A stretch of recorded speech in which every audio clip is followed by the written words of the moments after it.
Hi, everybody. How are you? Hope you have a good day. If you guys can hear me, give me a thumbs up, and let's begin.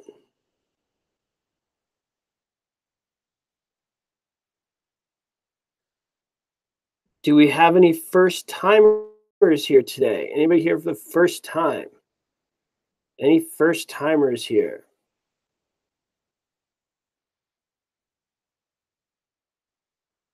We got any first-timers?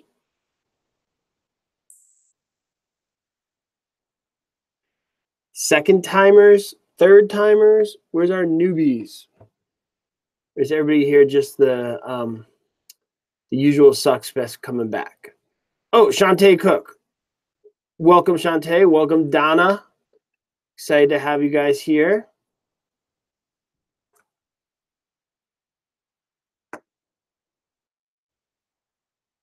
Okay. Michelle, you're not old, you're returning, you're experienced.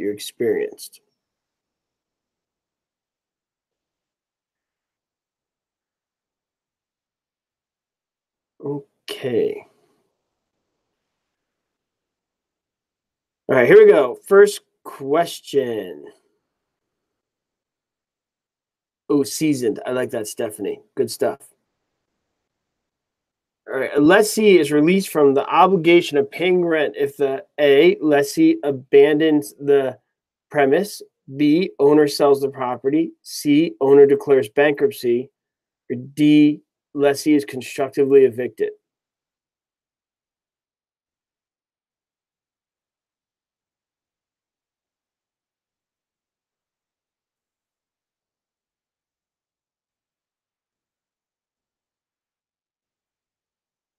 Okay, the answer is D. D. Do you guys know what constructive eviction is? Can you give me an example of it? What's constructive eviction? Who's heard of that before? What is constructive eviction? Have you ever heard that before?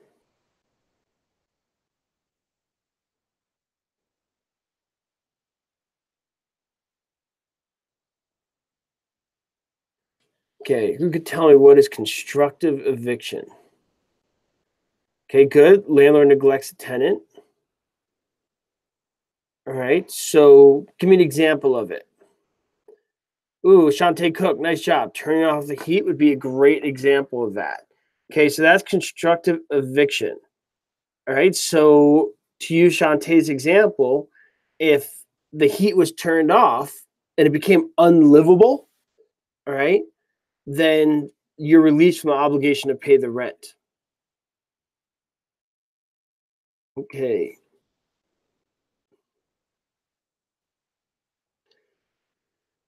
Nelson owned 2 acres of land. How big is an acre? Real quick. Who could answer that the fastest? Who could answer that the quickest? How big is an acre? Anybody? Who's the quickest with the keyboard?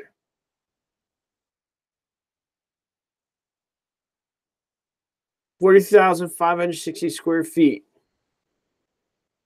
All right, let me up the ante here. How big is a commercial acre? Ooh, that's a tough one. How big is a commercial acre? You guys are like, what? How big is a commercial acre?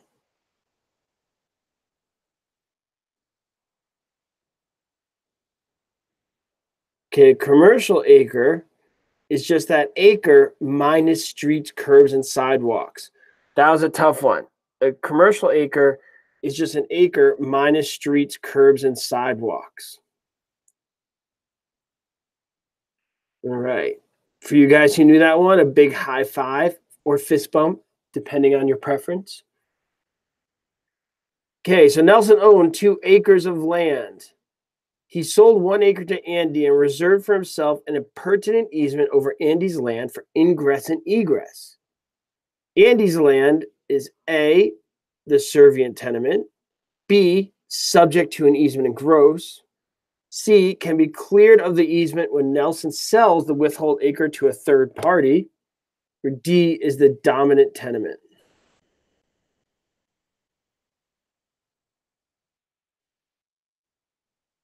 What do you guys think?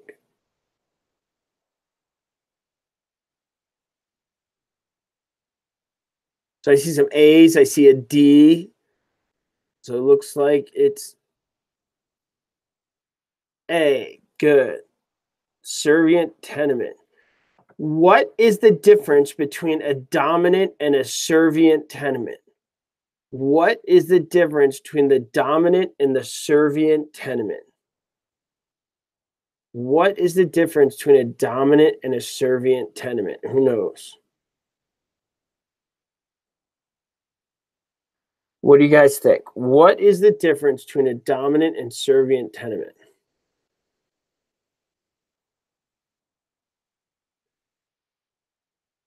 Okay. I like what Sutrit Chima said. Dominant walks on, which would make the servient walked on. It's a nice, easy way to remember it. The dominant is walking on, and the servient's being walked on. Does that make sense?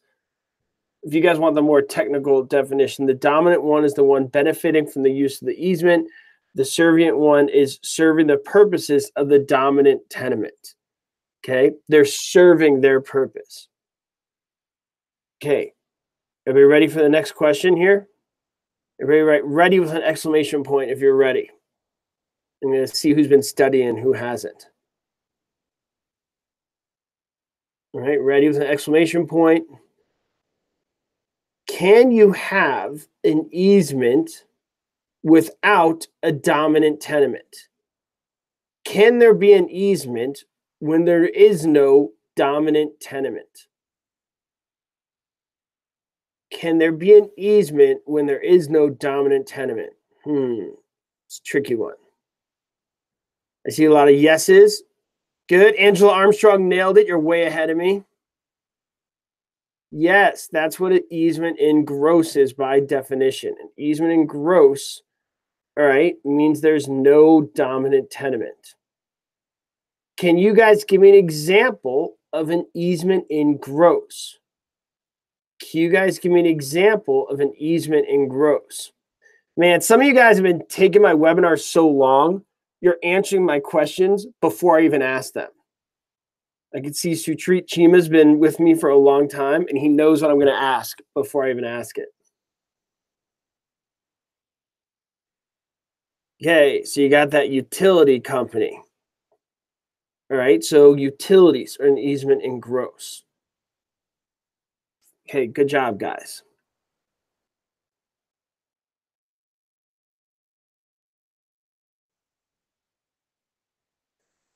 Certain items on the premise that are installed by the tenant and are related to the tenant's business are called A, trade fixtures, B, emblements, C, fixtures, D, easements.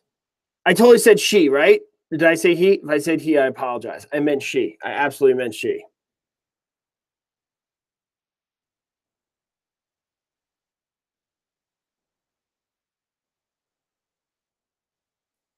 It's way more awkward for me when I go to Starbucks. I do the drive-thru and they tell me ma'am because my voice is kind of unique.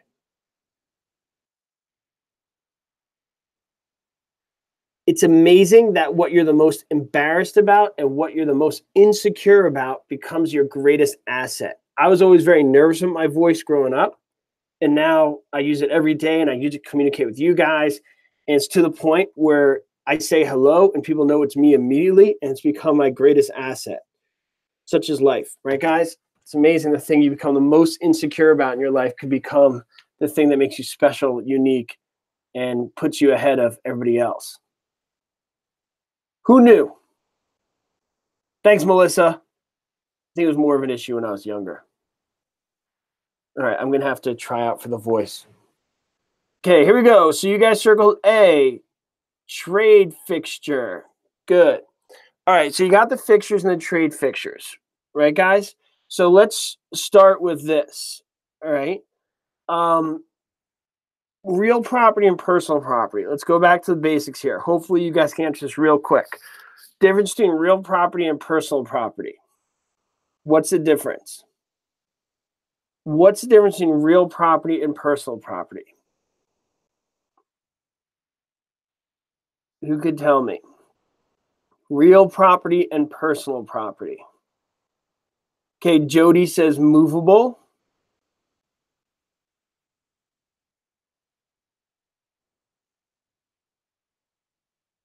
Okay, movable and immovable. Neri says go with real property, personal. Personal property goes with a person. All right. Is all real property immovable? Is all real property immovable? Is all real property immovable? What do you guys think?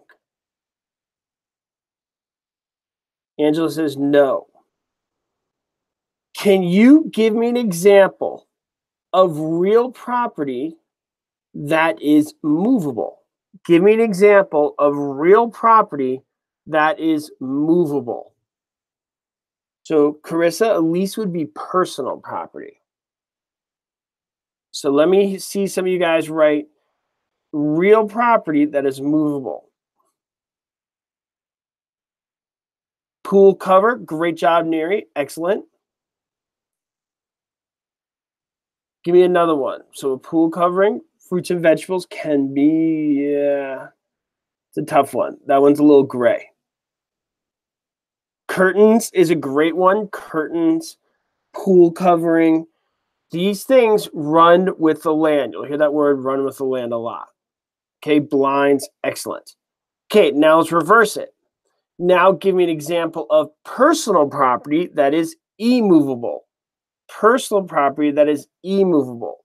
So real property that's movable, a good example would be blinds, curtains.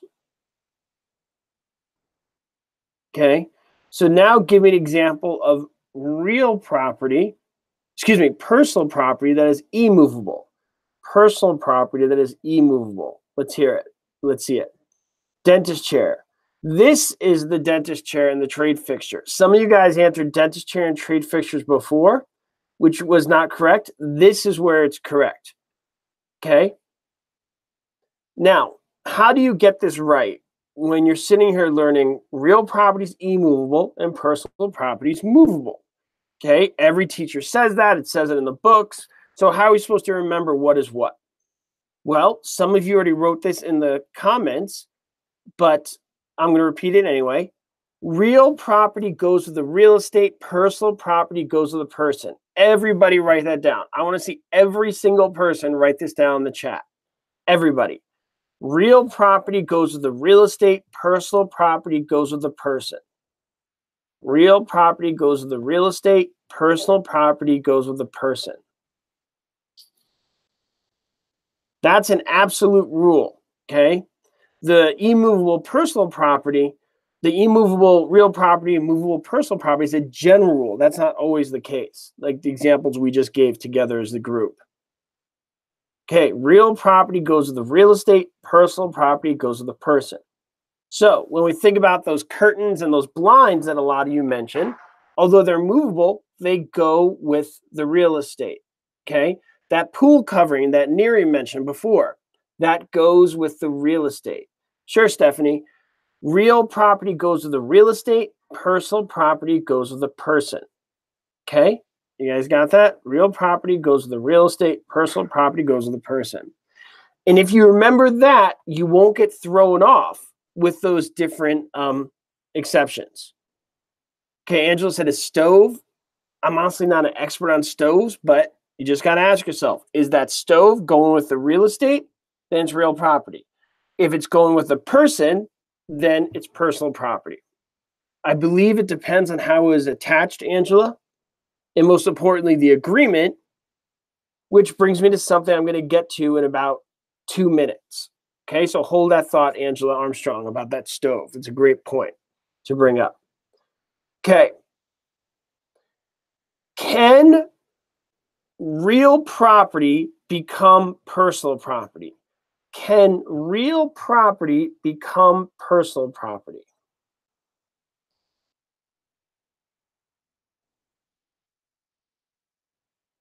So Stephanie said, so the dentist chair is personal. That is correct. Even though it's immovable, Stephanie, it's personal. And the pool covering goes with the real estate. Yes, so that'd be real.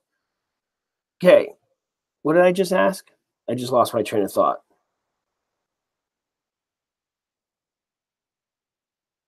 Okay. Jesse Shasta, great job.